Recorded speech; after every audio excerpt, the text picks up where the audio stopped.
Scoot, and welcome to the Scoot on the Air YouTube channel. I hope you have become a subscriber. You know, it's free. We don't charge you for anything. And if you become a subscriber, we give you a notice every time we post something. All right, let's quickly go over the Scoot on the Air Rock Culture Calendar for today, Tuesday, January the 4th. On this day in 1975, Elton John's Lucy in the Sky with Diamonds hit number one in the United States on the Billboard charts, number one song in the country. Elton John's Lucy in the Sky with Diamonds was a cover, of course, of the Beatles' Lucy in the Sky with Diamonds. And that was released in 1967 on the Sgt. Pepper Lonely Hearts Club Band album. Now, Elton, the reason the Beatles did Lucy in the Sky with Diamonds is so you wouldn't have to. I mean, look, it wasn't a bad version, but it wasn't as good as the Beatles.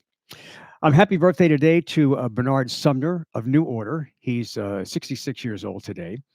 And this is a really interesting note on the rock culture calendar. Ray Davies of the Kinks was shot in the leg during an armed robbery attempt that happened right here in New Orleans. Yeah, for those of you who don't know, I do Scoot on the Air from my apartment in New Orleans. He was shot in the leg during a robbery attempt in New Orleans, which, you know, robbery attempts in New Orleans is not that unusual. But two guys he was with a lady friend, two guys grabbed her purse. Ray Davies goes after the guys, and one of them turns around and shoots him in the thigh. As it turned out, he was okay, but, you know, you got to give the guy credit for going after those bastards. On this day in 1986, Phil Lynott, the bass player and singer of Thin Lizzy, died in England. He was only 35 years old. Died of kidney, liver, and heart failure due to blood poisoning and multiple abscesses caused by drug abuse. Yeah, you know, if you did that shit back then, you know, you at some point you got to stop if you want to stay alive. And Michael Stipe of REM, 62 years old today. All right, I want to cover something else today on the YouTube channel, and it's involving a lawsuit concerning the baby boy. Picture the album cover of Nirvana's Nevermind album. I mean, this was the blockbuster album with Smells Like Teen Spirit, In Bloom, Come As You Are. This was 1991. This was Nirvana. This was just awesome. On the cover, there was a little naked baby boy. And you could see his little, you know, again, I'm relating this to English studies. You could see his little dangling participle. Yeah, you could see his little penis.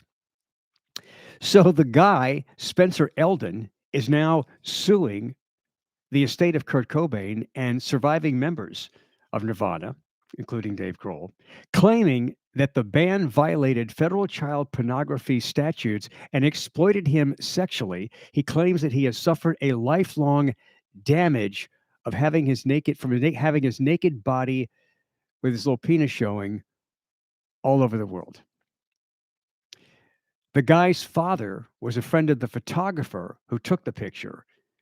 The father received $200 for putting his kid in the pool naked and letting them take a picture for the album cover. Okay, let's look at this logically. Who in the shit would have recognized that guy if he didn't point out, that's me? It's not like you're going to recognize this guy. Go, oh wait, that's the guy on the album cover. No, how much do you look like your kid's picture? And you know, would you want to admit that that was you before you were fully developed? I don't know. I mean, you wouldn't even recognize this guy on a nude beach. Oh yeah, that's the guy. That's the guy that was because the guy's like 30 years old now. So if he wouldn't have brought attention to it, he would not have anybody know that it was him. And also in that picture on the cover of the Nirvana album, he's reaching for a dollar bill. He's reaching for money. And somebody texted my radio show today on WWL in New Orleans and said, yep, he's still reaching for the dollar. So I guess this is an attempt to get some money. The lawsuit has been dismissed, but it was only because the guy didn't reach a deadline, but he still has time to reach the deadline to continue the lawsuit. So we can only assume that it's going to continue. The man's attorney says that he has suffered just a lifelong um, problem of everybody seeing him. He said the permanent harm he has proximately suffered includes, but is not limited to, extreme and permanent emotional distress with physical manifestations, um, interference with his normal development and educational progress, lifelong loss of income, earning capacity, loss of past and future wages, past and future expenses for medical and psychological treatment, loss of enjoyment of life, and other losses he described and will be proven at the trial. Really? I have a hard time believing that. Now, I will say this: your parents have a responsibility to put you in the right situation. For example, what if your parents allowed you to be used in child porn? And that's the other question here. What if your parents allowed you to be used in child porn? Well, they can't do whatever they want with you. I mean, contrary to what a lot of people think, you can't do whatever you want with your kids. Your kids are protected by the state. The government protects your kids. And so, as a parent, you don't have a right to put your kids in certain situations. But then I guess this comes back to the question: is a naked baby, a naked 4-month-old baby in a swimming pool, even with his little dangling participle, is that child pornography? I don't think so. The innocence of a naked baby has always been part of our culture. I mean, maybe other cultures as well. But I mean, there's a naked picture of me in a sink somewhere. There might be naked pictures of you in the bathtub. I've had friends send me pictures of their oh, look, here's my grandkids in the tub. Man, I don't think anything of that. But a few years back, when people were actually having film developed, like at Walmart or someplace like that, or Kmart, there were cases where Child Protection Services was called in because somebody developed pictures that had somebody's kid naked, like in the bathtub or something like that.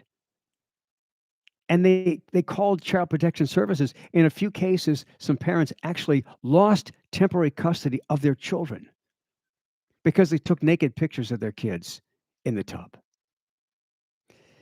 If we allow the sicko bastards of this world, the pedophiles, the sicko son of a bitches, if we allow them to rob us of the innocence of taking a picture of a child naked in a tub, for example, then we have lost something. Then the pedophiles have won and we have friggin' lost. If you're thinking about child porn, when you see a naked baby, seek help. There's something wrong with you. You need help.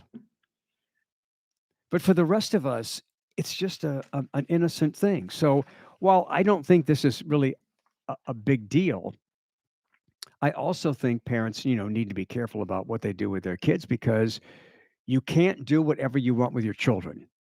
And the father can't say, "It's my kid, and I can have him pose naked for a commercial album."